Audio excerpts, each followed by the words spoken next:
5 children, a room with the camera switched off, and a confession to a crime not one of them committed. This is how the state got it, and how a single strand of DNA took it all back. New York in the spring of 1989 is a city that has learned to brace itself. There are more than 2,000 murders a year here. The subway cars wear their graffiti like scar tissue. Crack has hollowed out whole blocks, and the evening news has a nightly rhythm to it. A number, a neighborhood, a family. People have stopped being surprised. That is the thing to understand first before anything else. This is a city that by April is already afraid. Fear is the water everyone is swimming in. And frightened cities do not ask careful questions. They ask for someone to blame, and they ask quickly. On the night of April 19th, Central Park is not the postcard.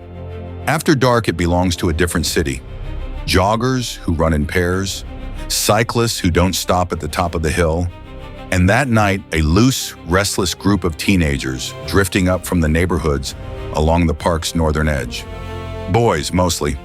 30, 40 of them at the high end of the estimates, breaking into smaller clumps and rejoining, the way any large group of teenagers moves, with no single will, no plan, a lot of noise. Some of them did things that night that were real and wrong. There were people harassed, at least one man hurt. That happened. Hold on to it, because in the days to come, it will be used to prove something it does not prove. Among the boys in the park that night are 5 who have never met as a group. Kevin Richardson is 14. Raymond Santana is 14. Antron McCray is 15. Yusef Salaam is 15. And Korey Wise is 16.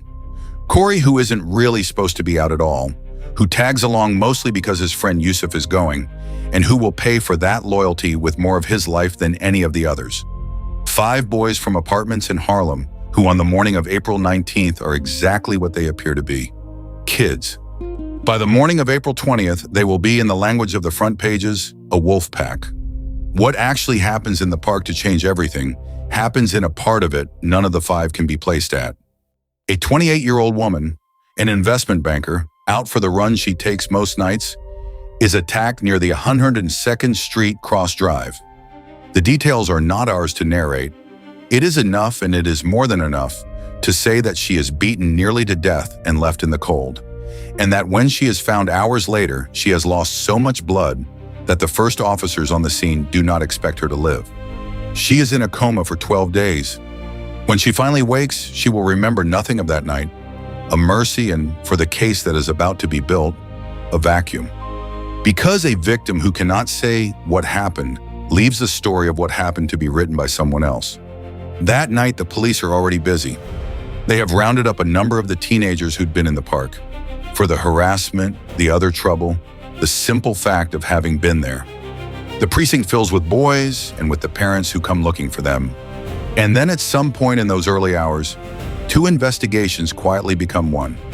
The boys who were picked up for being loud in a park at night are now, without any of them quite understanding when the ground shifted, suspects in the near murder of a woman most of them never saw. It is worth being precise about how loose that thread was, because everything hangs from it. Not one of the 5 was picked up for the attack on the jogger. They were swept in for the other trouble in the park, or for simply being among the group that had been there, which on the night of April 19th was a category that covered dozens of boys who had done nothing but be present. There was no witness pointing at them. There was no description that fit them. There was only proximity. They had been in a large park on a bad night, and a terrible thing had happened somewhere in it. In a calmer week, proximity is the beginning of an investigation. In that week, it was treated as the end of one. The question stopped being who did this, and quietly became which of the boys we already have can be made to say they did. Here is the hinge the whole film turns on, and it is worth slowing down for. At the moment the police begin questioning these 5 boys, they have no physical evidence connecting any of them to the attack on the jogger. None. What they have is a terrible crime, a terrified city, a phone that is already ringing with reporters, and a room full of children who can be talked to. In a functioning system, the absence of evidence is a caution, a reason to go slowly. In the pressure of that week, it becomes the opposite. The evidence will be made. It will be made out of words in a room over hours, by exhausted teenagers who are told a story until they can repeat it back. Think about what a police station is to a 14-year-old at 3 in the morning. It is the biggest building he has ever been afraid in. The men in it are certain and adults and armed, and they are telling him, patiently, then not patiently, that they already know he was there, that his friends have already given him up, that the only question left is whether he's smart enough to help himself. He has been awake for a day. He is hungry. Some of these boys have a parent in the building. Some do not and are questioned with no parent and no lawyer in the room at all. And every one of them is told the oldest lie in the interrogator's book, the one that has put more innocent people in prison than any weapon ever made. You can go home as soon as you tell us what happened. They want to go home. Of course they want to go home. They are children. By the end of that long week, the machine has what it needs. There are statements. There are, for some of the boys, videotaped confessions, recorded, notably only at the very end, after the hours that were not recorded, so that what the camera captures is not the making of a confession, but its final performance. On tape, the boys describe the attack. And here is the detail that should have stopped everything. They describe it wrong. They contradict each other on where it happened and when and who did what. They get the geography of the park wrong. Their accounts don't match the crime scene, and they don't match each other. Each boy in his telling is mostly a witness. It was the others who did the worst of it, never quite him. To anyone reading those statements with clear eyes, they read exactly like what they are. 5 frightened kids, each trying to give the men in the room the story that will let him leave, each throwing the weight onto boys down the hall he barely knows. But no one in that building is reading with clear eyes. The city wants this closed. The confessions are enough. They are more than enough. In 1989, a confession is the closest thing the law has to magic. Juries believe that no one confesses to something this terrible unless they did it. That belief is about to convict 5 children. The police think they already know who did it. They are about to have it confirmed, not by evidence, but by the children themselves.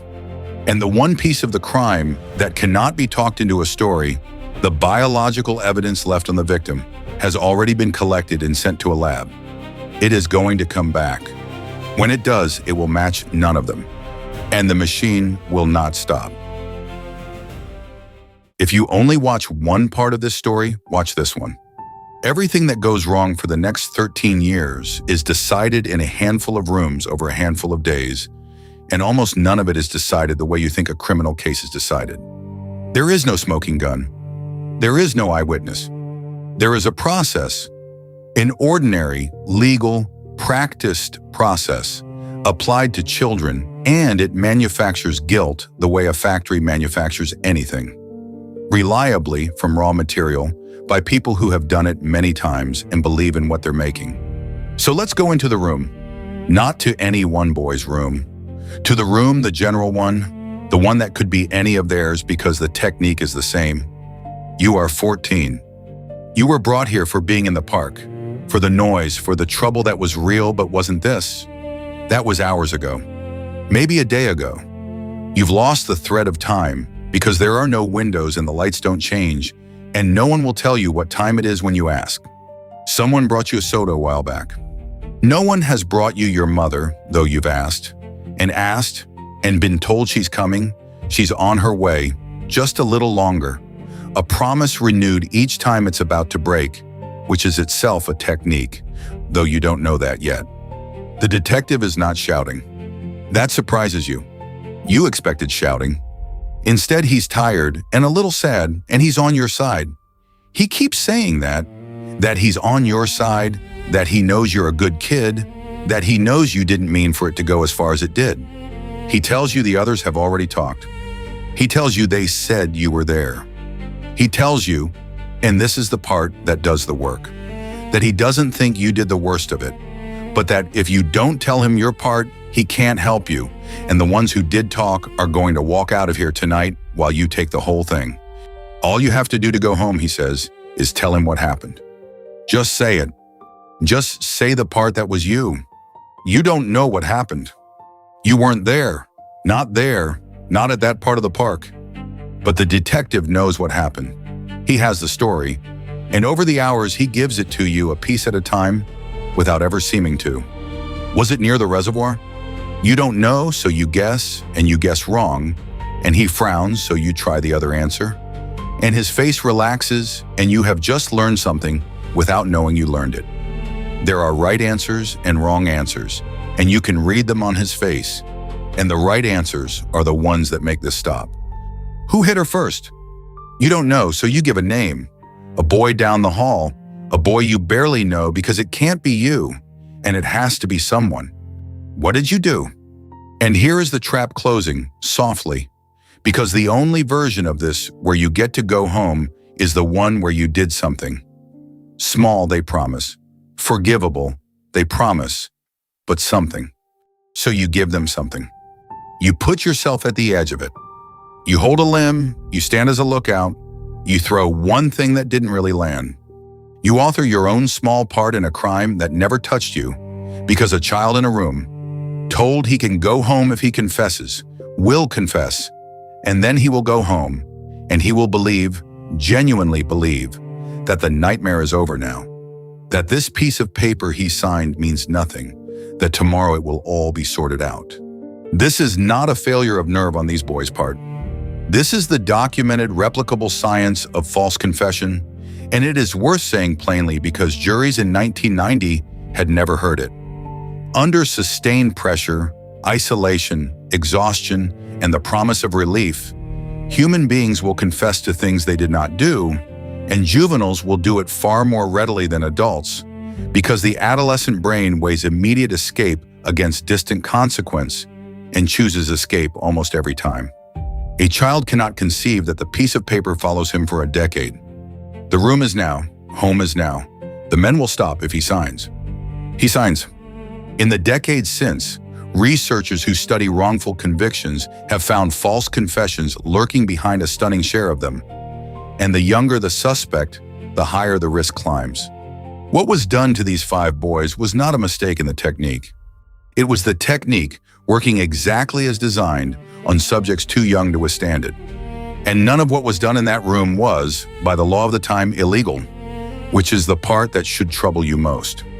2 techniques did most of the work, and both are permitted. The first is the false evidence ploy. A detective is allowed to lie to a suspect about the evidence. He can say the others already named you when they haven't. He can say a witness saw you when there is no witness. He can invent proof out of thin air and present it as fact, and a court will not hold it against him.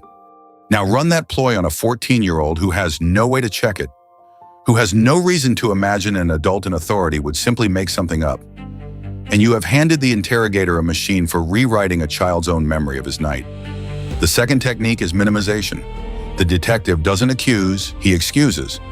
He offers the boy a smaller, softer version of the crime to admit to. You were just there. You just held an arm. You didn't mean for it to go that far. A version that sounds almost survivable, almost forgivable, and that feels to an exhausted child like the safe thing to sign. What the child cannot know is that the law makes no such discount. There is no just holding an arm charge. The soft admission he signs to make the pressure stop becomes, in the courtroom, a full confession to the whole crime. The gentleness was the trap. It always was. Now multiply that room by 5 and watch what the multiplication does. Because each boy trying to save himself names the others. Each confession becomes corroboration for the next. Detective to boy, the others already put you there. And they had, not because it was true, but because each of them had been told the same thing, and each had done the same desperate arithmetic, throwing the weight down the hall. 5 drowning children, each grabbing the others to stay above the water, and the state holds up the pile of them and calls it proof. 5 confessions that agree on the one thing the boys were all given, that a terrible thing happened and they were near it, and disagree on every specific that would actually tie a person to a crime. In a courtroom, the agreement is what the jury will remember. The disagreements will be explained away as the fog of a chaotic night. It is the exact inversion of how evidence is supposed to work. And all the while, this is the part that should have been impossible to ignore. The physical evidence is saying the opposite of the confessions, out loud, on paper, in the file. The rape kit is processed. Semen is recovered from the victim and from the scene. It is tested against the 5 boys who have just confessed, and it matches none of them. Not one. There is, in addition, a single hair initially thought to link one boy to the scene. Later, under honest analysis, that 2 falls apart. So by the time these children are charged, the prosecution knows that its confessions describe 5 attackers, and its biology describes a different man entirely. One man, unaccounted for, unidentified, still out there. A functioning system treats that gap as a 5-alarm fire. The theory and the evidence cannot both be true. Someone has to stop and ask which one is lying. They do not stop. Instead, the gap is papered over with a theory built for exactly this purpose. Maybe there was another attacker, an unknown 6th, who got away and whose biology is what the lab keeps finding, while the 5 who confessed did all the rest. It is an elegant little theory. It lets the confession stand and the DNA stand at the same time. It requires believing in a phantom, a man who was there and did the one thing the evidence proves and then vanished so completely that not one of the 5 boys in all their detailed confessions can describe him. The prosecution builds its case on the ghost. It has to. The ghost is the only way the story holds together. And in 2002, the ghost will walk into a prison and sit down and give his name. Step back out of the room for a moment, because there is a question you're probably asking, and it deserves a straight answer. Why would the detectives do this? Were they monsters? Mostly no, and that's the harder, more frightening truth. They were men under enormous pressure, working a horrific case in a city screaming for a result, using techniques they had used 100 times and had been told their whole careers were how you got at the truth. They believed the boys were guilty. Once you believe that, the confession isn't something you manufacture, it's something you retrieve, and every technique that gets you there feels like diligence, not coercion. That is what makes this so much worse than a few bad actors. The room worked. The procedures were, by the standards of the day, followed. Confessions were taken, rights were read, at the end on camera, after the hours that weren't. The machine did not malfunction. The machine did what machines do, and no one with the power to switch it off believed there was any reason to. There is a smaller, sharper detail that tells the whole story, and it's about a camera. The videotaped confessions, the ones the jury will watch, the ones that will feel so damning, begin only after the long, unrecorded questioning is already done. The camera is switched on to capture the boys reciting the story, not to capture how the story got into them. So what survives, what becomes evidence, what 12 jurors will see and never forget, is a 14-year-old calmly describing a crime in words that were fed to him off camera over the hours the tape does not show. If you wanted to design a system to hide coercion while producing something that looks exactly like proof, you could not do better than this. Record only the confession, never the interrogation. The single reform that comes out of this entire tragedy, and we will get there, is as simple as it is damning. Turn the camera on at the beginning. That such a reform was necessary tells you everything about what the beginning looked like. By the time the interrogations end, the boys go home. Some of them, briefly. They and their parents believe the worst is behind them, that they have cooperated, that cooperation will be rewarded. It is the last ordinary week of their childhoods. What none of them understand, what a 14-year-old cannot understand, is that they have already lost. The signatures are down. The tapes are made. The city has its wolf pack, and the wolf pack has faces now, young ones, and the faces are about to be printed everywhere. The machine has taken what it needed from the room. Now it moves to the next room, the bigger one, the one with a flag in the corner and a jury in the box, where the confessions the DNA already contradicts will be played on a television, and 5 children will be tried for the crime of a man whose name no one has bothered to learn. They signed to go home. City exhaled. But the biology didn't match a single one of them, and there was no one left in the building who wanted to hear it. Between the arrests in April of 1989 and the verdicts, something happens that you cannot leave out of this story, because it is the reason the trials were never really fair. The case is tried in the newspapers first, and the newspapers reach the verdict before any jury does. The coverage is not reporting. It is a hunt. The 5 boys in the larger group they were part of are given a name that will follow them for the rest of their lives. A wolf pack, a word borrowed from nature documentaries and aimed at children. A word the press seized on from the earliest police accounts. Wilding becomes shorthand for a supposed new species of urban menace, roving and feral, and it runs in headline after headline until the city believes it describes something real. The boys are described as animals in print, repeatedly, by adults who have never met them. And they are 14 and 15 and 16 years old, sitting in cells, while the city that will supply their jury reads every morning that the case is already solved, and the only question is how severe the punishment should be. Into this, in early May of 1989, days after the attack, more than a year before any trial, a real estate developer named Donald Trump buys full-page advertisements in 4 of the city's newspapers. The ads call, in enormous type, for the return of the death penalty. They do not name the 5 teenagers. But no one in New York that spring is confused about which case has prompted a private citizen to spend a reported $85,000 demanding execution. The message lands exactly where it is aimed. Understand what this does to a jury pool. Before a single piece of evidence is tested in a courtroom, the most famous businessman in the city has told everyone at the top of his lungs that the answer is death. You cannot unring that. The presumption of innocence, the thing the whole system is supposed to be built on, is gone before the trials begin, drowned out by a chorus that has already decided. The 5 are tried in 2 groups across 1990. And in the courtroom, stripped of the headlines, the actual evidence turns out to be astonishingly thin. So thin that, read cold, it is hard to believe it convicted anyone. There is no eyewitness who places any of the 5 at the attack. There is no weapon tied to them. The physical evidence, the semen recovered from the victim, the biological trace of the actual attacker, matches none of them, and everyone in the courtroom knows it, because the prosecution has to explain it away. What the state has, in the end, is the confessions. That's it. That is the case.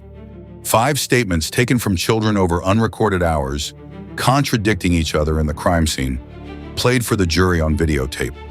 And here is the cruel mechanics of it. The confessions were not equal, and they were not all the same kind of thing, though the jury is invited to treat them as one damning mass.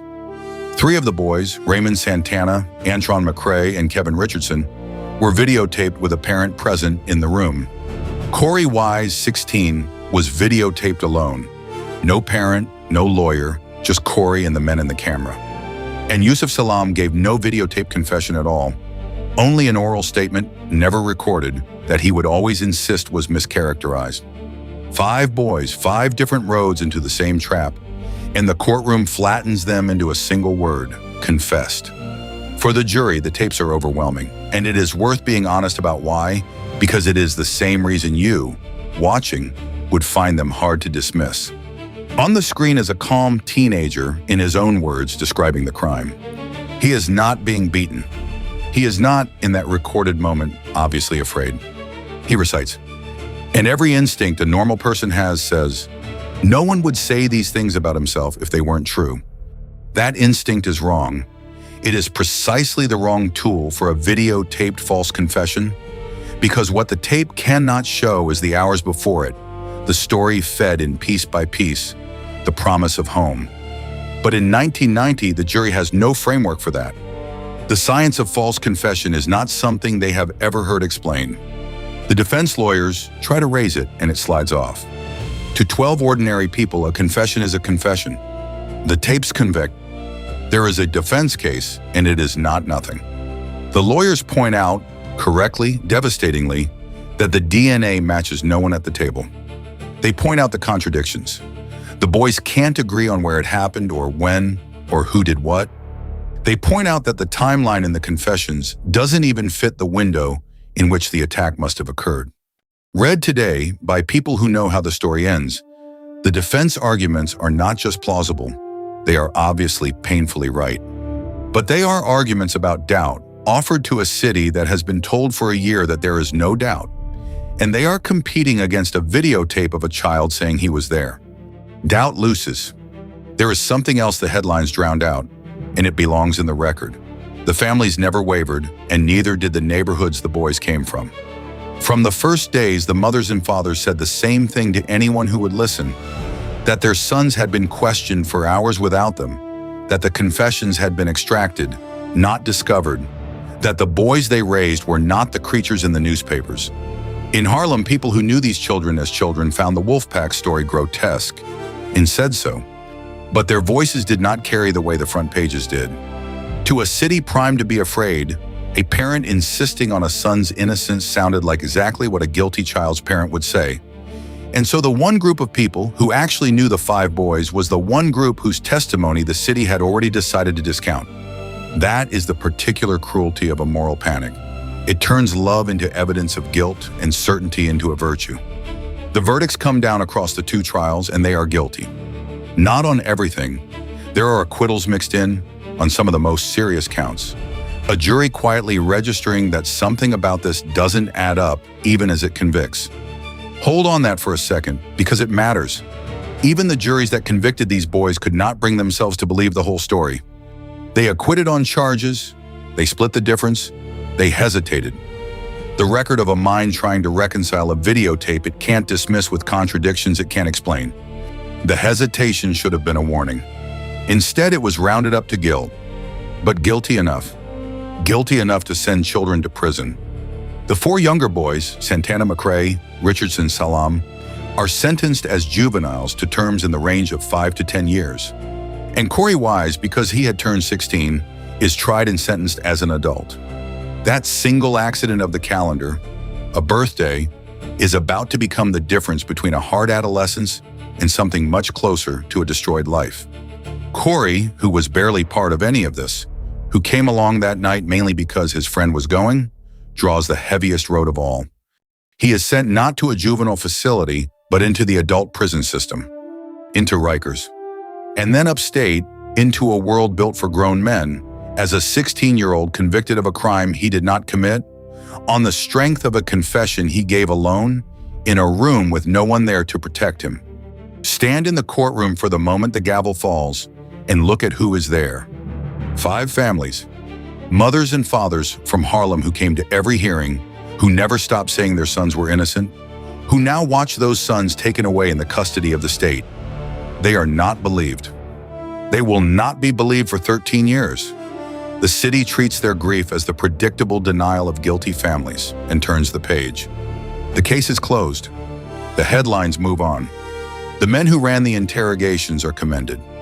And the actual attacker, the man whose biology has been sitting in the case file the entire time, unmatched, unexplained, is still out there in the city, doing the thing he does because no one ever went looking for him. They already had 5 boys. Why would they look? The confessions the DNA contradicted have done their work. 4 boys go to juvenile facilities. One 16-year-old goes to Rikers Island. The record will call them convicted rapists for the next 13 years. But before we follow them into those years, into what a decade costs a child who did nothing, you should know who Korey Wise was before he became a case number. Because the person matters more than the case. It always did. That was the whole thing everyone forgot. Prison time in a documentary tends to get compressed into a montage, a calendar shedding pages, a blur of seasons through a barred window. Resist that.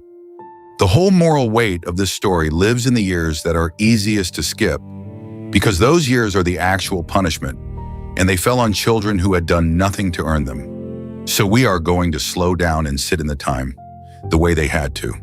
Start with what is taken. When you are locked up at 14 or 15, you do not lose a defined block of time and then get it back. You lose the years in which a person is assembled. The last years of school, the first job, learning to drive, falling in love the first time, badly. The ordinary, unremarkable apprenticeship of becoming an adult.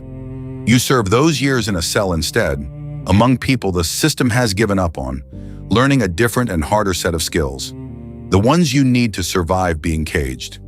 and you do it carrying a specific label. In the hierarchy of a prison, a person convicted of the crime these boys were convicted of sits at the very bottom, marked a target. So on top of the theft of the years, there is the daily arithmetic of danger. These were kids wearing the worst possible label for something they didn't do.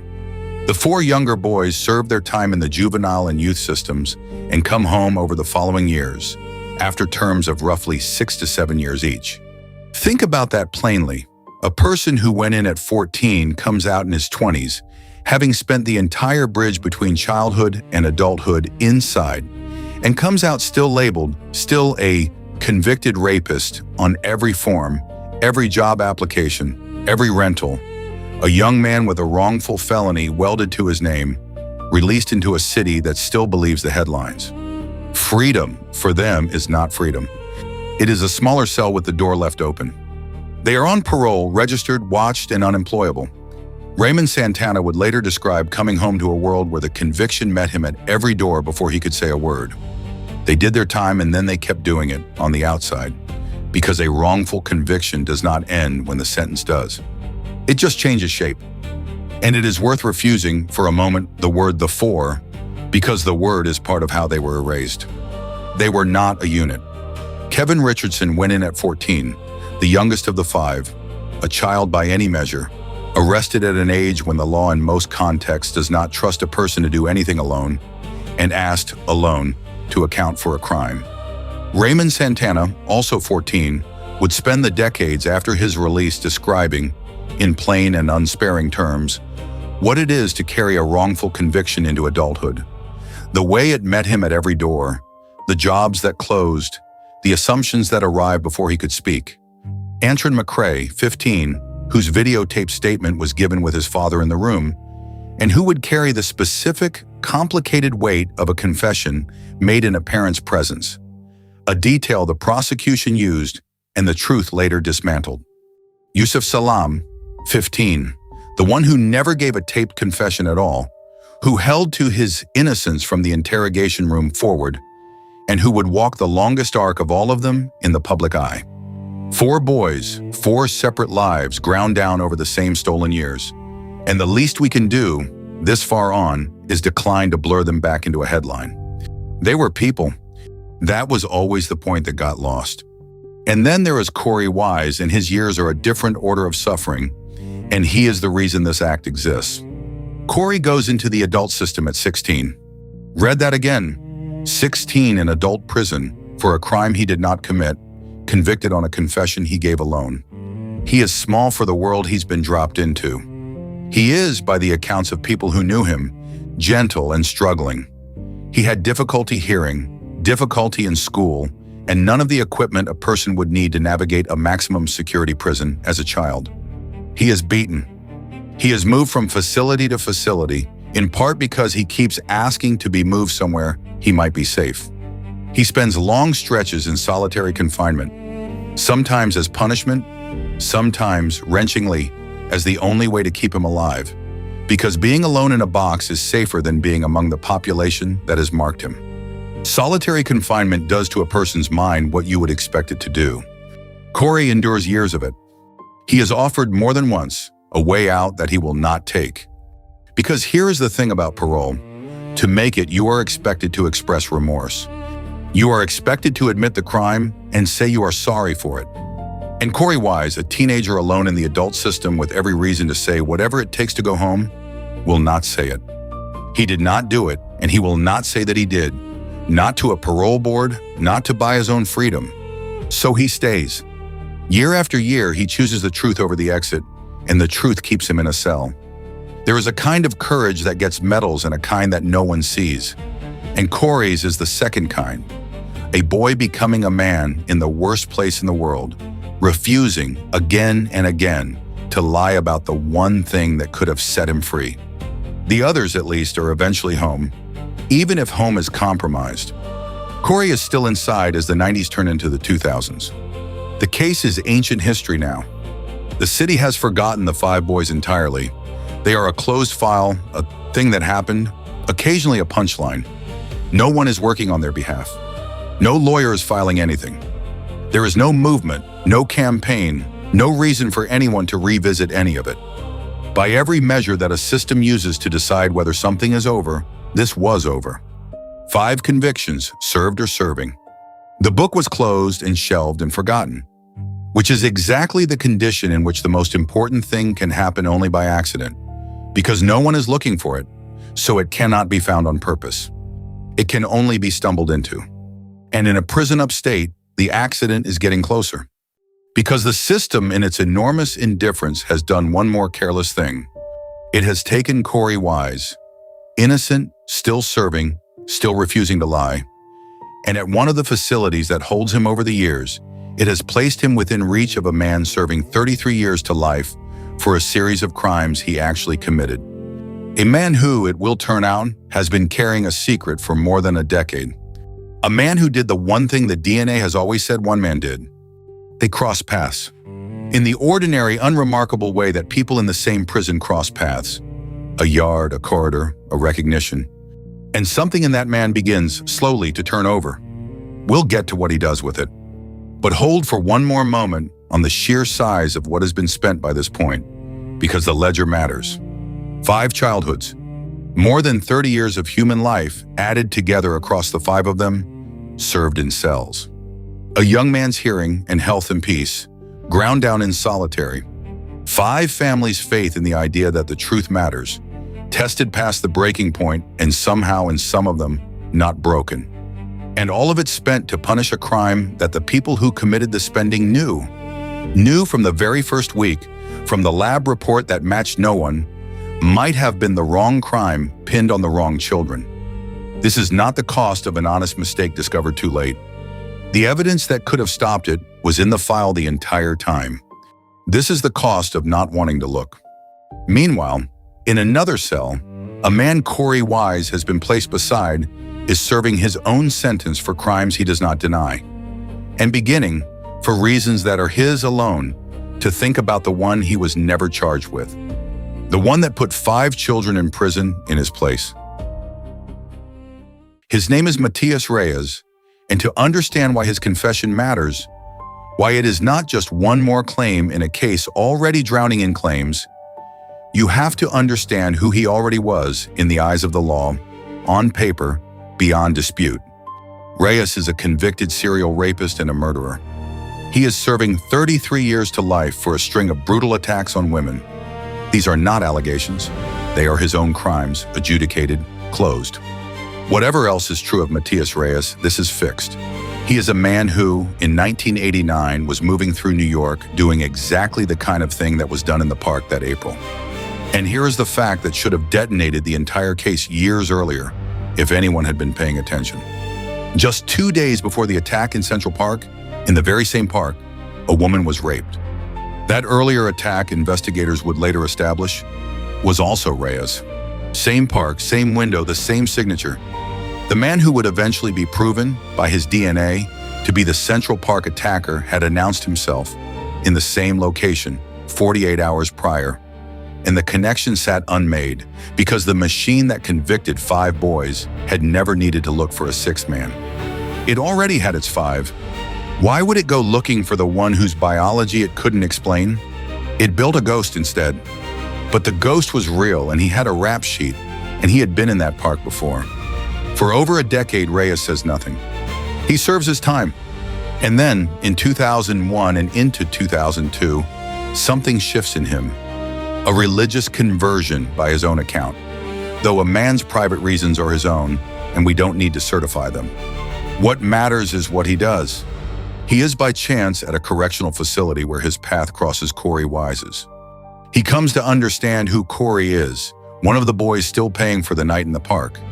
And Matias Reyes, a murderer, a man with no obvious incentive to add a decade-old rape to a sentence that already runs to life, goes to the authorities and says, I did that.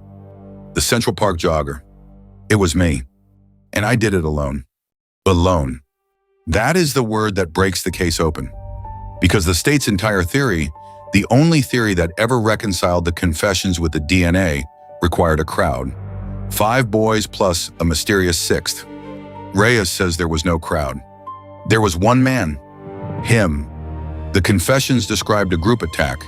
The truth was a lone predator, exactly the kind of lone predator the physical evidence had always quietly described. There is a temptation telling this to make Reyes the hero of the reversal, and we should resist it because he is not one. He is the man who did it, who left a woman for dead and let 5 children pay for it in silence for more than a decade. His coming forward does not redeem the years he watched them serve. Nothing does. What his confession is, precisely, is the key that happened to fit a lock that should never have needed him. The truth was already in the file. It had been sitting there since 1989, in the lab report that matched no one, waiting for someone with the authority and the will to act on it. Reyes did not reveal the truth so much as make it impossible to keep ignoring. That distinction matters because the failure here was never a lack of evidence. It was a lack of willingness to look at the evidence there already was. But a confession from a convicted murderer on its own is not proof. And to the enormous credit of the people who finally handled this right, no one treated it as proof. They tested it. The Manhattan District Attorney's Office under Robert Morgenthau opened a full reinvestigation, led by a veteran prosecutor named Nancy Ryan. They did not take Reyes at his word. They took his word to the laboratory. They compared his DNA to the biological evidence that had been recovered in 1989. The same evidence that had matched none of the 5 boys. The evidence the state had spent a decade explaining away. It matched. Not approximately. Not consistent with. It matched to a certainty that forensic scientists express in numbers with a lot of zeros. The probability that the DNA belonged to someone other than Matias Reyes was something on the order of 1 in billions. The semen recovered from the victim, the trace of the actual attacker, the evidence that had been in the file the entire time, silently contradicting 5 confessions for 13 years. It was his. It had always been his.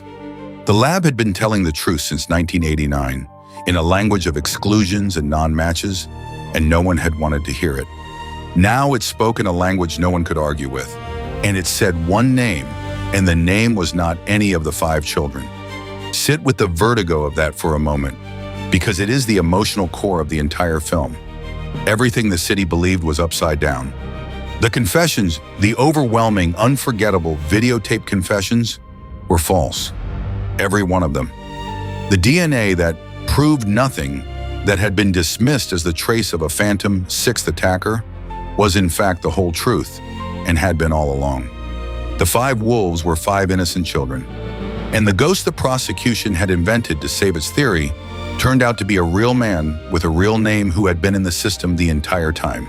2 days worth of the same crime in the same park sitting in his history like a signature no one read.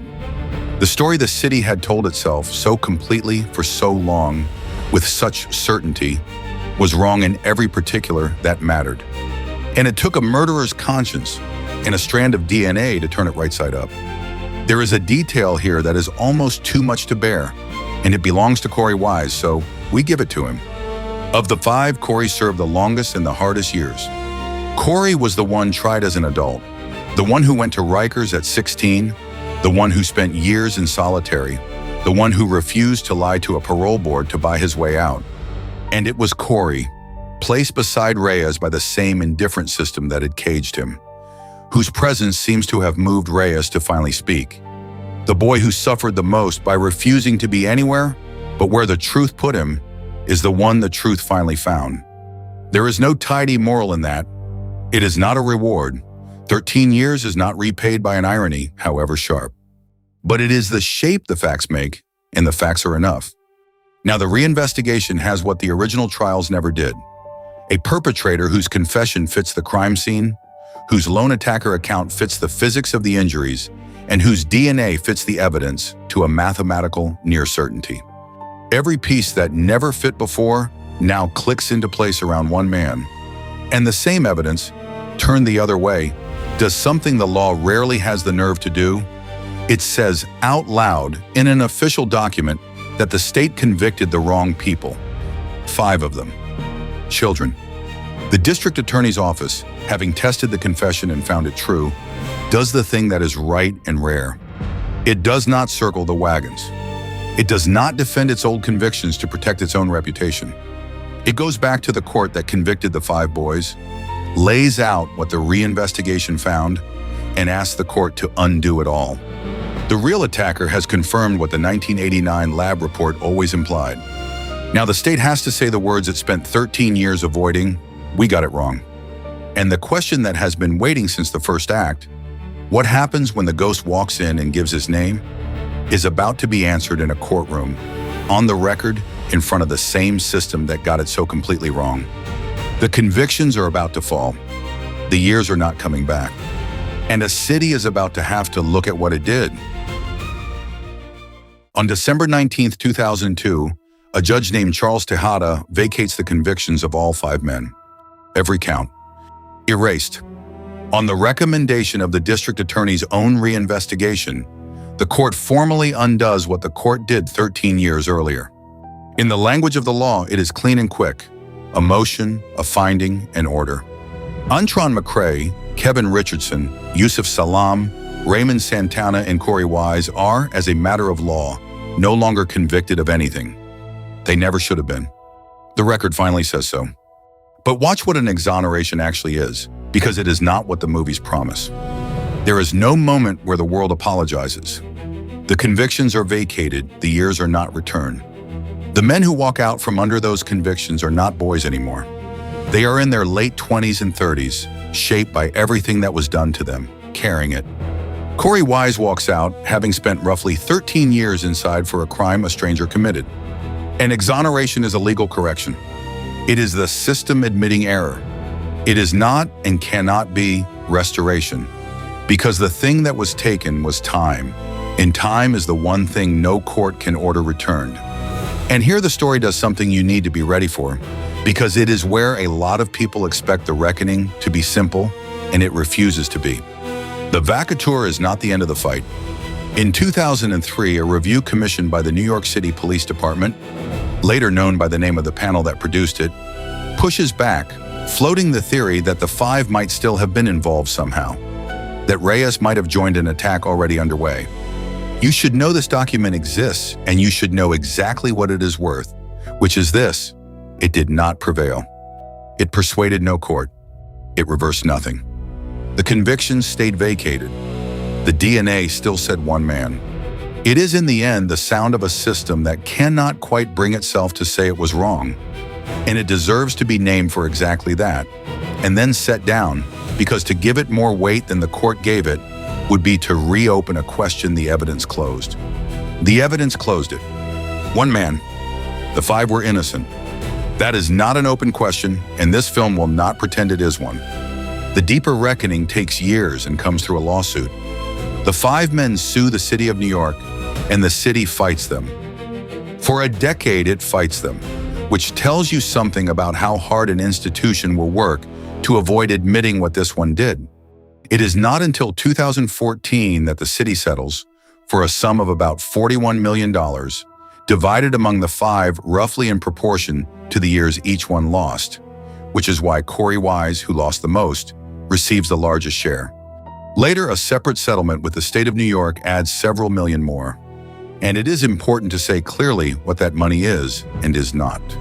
It is not a windfall, and it is not justice. You cannot buy back a childhood, and no one at any point pretended the number could.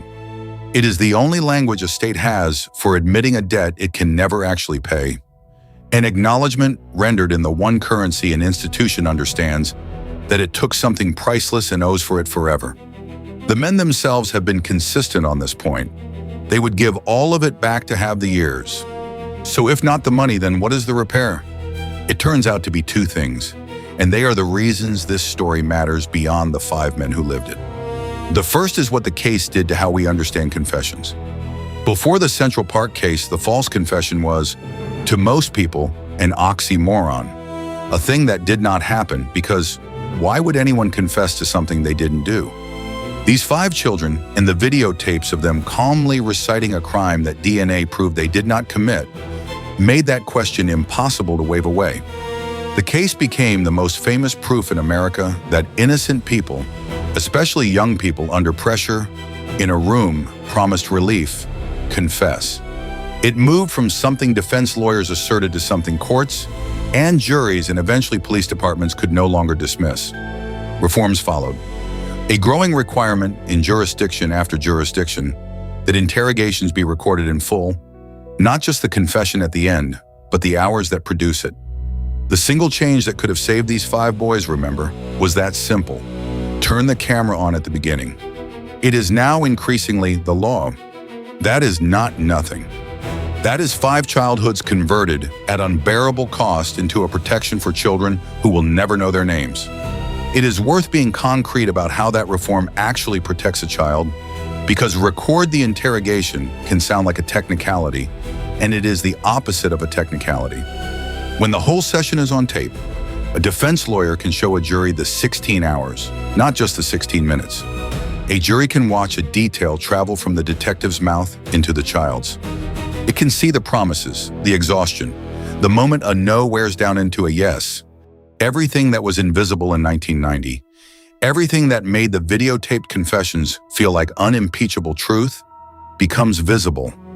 The camera that was switched on only at the end was not a neutral choice.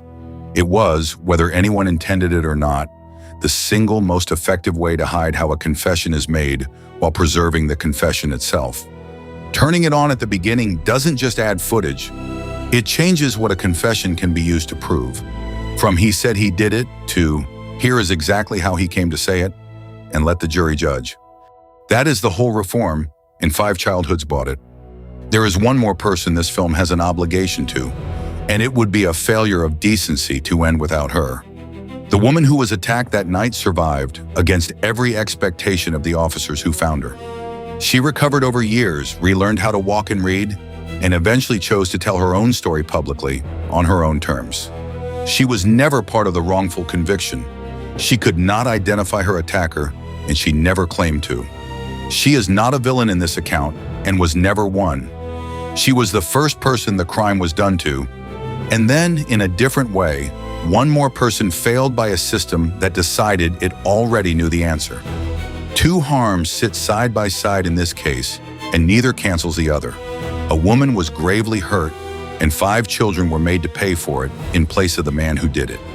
A serious telling holds both. It does not trade one set of suffering against another.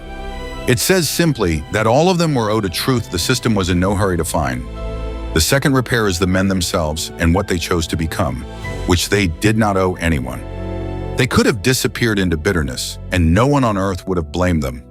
Instead, over the years that followed, they became advocates for the wrongly convicted, for reform of how children are interrogated, for the idea that a confession is not proof.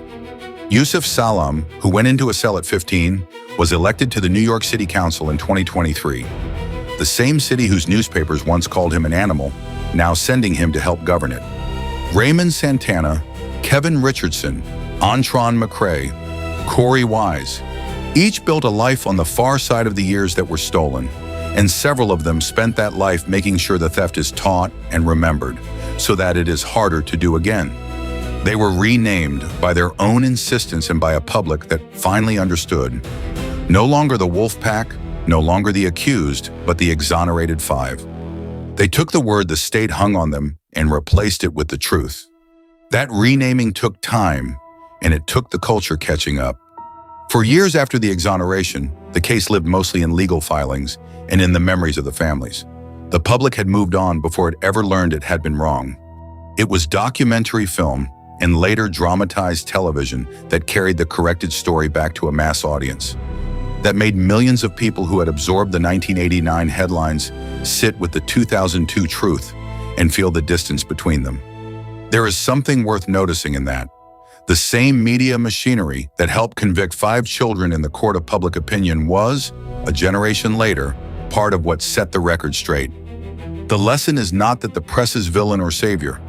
It is that the story a society tells itself about a crime is itself a kind of power. It can bury 5 innocent boys under a word like wolf pack, and it can, if it chooses, dig them back out. For most of 13 years, it chose not to.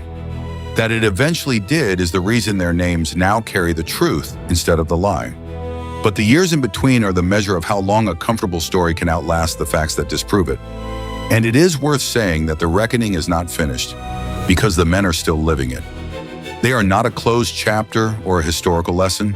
They are people in the middle of their lives carrying what was done to them into every year that follows. The settlement did not end it. The exoneration did not end it. What was taken stays taken. When they speak now, to law students, to legislators, to police academies, to anyone who will listen, they are not narrating something that is over. They are keeping a wound open on purpose because an open wound is harder to ignore than a scar, and they have decided that their suffering will at least be useful, even if it can never be undone. That decision is theirs, freely made, and it is the most that can be salvaged from the least that should ever have happened. But a settlement can be signed, and a reform can be passed, and a life can be rebuilt. And still the oldest question sits there, unanswered, the one the hook asked and the one this whole film has been walking toward. A conviction can be erased. The years cannot. So what, in the end, was the confession ever worth? The thing that started all of it? The thing 5 children signed in a room to go home? That is not a legal question. It is a question about you and about the room and about what you would have done in it. And that is where we have to end. So let's put you back in the room. Not as a spectator this time, as the child. You are 14. You have been awake for a day and a night. There are no windows and the clock is somewhere you can't see it. Your mother is not here, though they keep saying she's coming. The men are not cruel exactly. That's the part no one prepares you for. They're patient. They seem to like you. And they are absolutely certain, in the calm way that adults are certain about things you're too young to argue with, that you were there, that your friends have already said so, and that the only door out of this room is the one where you tell them your small part and go home to your bed. You didn't do anything. You know you didn't do anything. But knowing that has not helped you for hours, and you are beginning to understand that it isn't going to, that being innocent is not a key that fits this lock. There is only one key. They are holding it, and all you have to do to take it is agree. What would you do? Be honest. Not what you'd like to believe you do, what an exhausted, frightened 14-year-old who cannot yet imagine next week, let alone 13 years, actually does when the only adults in the world are telling him that a signature is the way home. We know what these 5 did, and we know it wasn't weakness because the science is clear and it is about all of us. Under those exact conditions, isolation, exhaustion, authority, and the promise of relief, human beings confess to things they did not do, and children do it more readily than anyone, because a child's mind trades a distant, unimaginable consequence for an immediate escape almost every single time. The room is built, whether by design or by habit, to produce a yes. And it does. That is not a story about 5 unusually fragile boys. It is a story about a room that would work on almost anyone, worked on at the age they were. Which means the confession, the thing juries treat as the closest thing to certainty the law has, the thing that feels on videotape like the truth confessing itself, is not proof of what happened. It is proof of what the room can produce. Those are completely different things. And the entire tragedy of these 5 lives lived in the gap between them. A gap that 12 jurors and a city and a decade of officials could not see because they were sure, the way you were sure a moment ago, that no one confesses to something they didn't do. So here is what it was worth, the confession. It was worth 13 years of Korey Wise's life. It was worth 5 childhoods. It was worth a woman's real attacker walking free in the city for years, free to do again what he did, because the men looking for him had decided they'd already found him in a room full of children. A confession taken the way these were taken is not worth the paper it's signed on. And we know that now, at a price that 5 human beings paid in full, so that the rest of us could finally learn the thing they learned the hard way. That the words "I did it," spoken by an exhausted child who was promised he could go home, prove nothing at all except how much pressure a person can be put under before they'll say anything to make it stop. The reform that came out of all this is almost insultingly simple. Record the whole interrogation. Turn the camera on at the beginning, not the end, so that anyone who later watches a confession can also watch how it was made. Protect the child in the room, a lawyer, a parent, a limit on the hours. These are not radical ideas. They are the minimum decency the five never got, and the fact that it took their ruin to make them ordinary is its own quiet indictment of how close the rest of us came to never asking. Their names are Antron McCray, Kevin Richardson, Yusef Salaam, Raymond Santana, and Korey Wise. For 13 years, the record called them something else. It doesn't anymore. And the next time you hear that someone confessed, the next time that word does its old, powerful work on you, and you feel the certainty settle in, remember the room. Remember the camera that was off.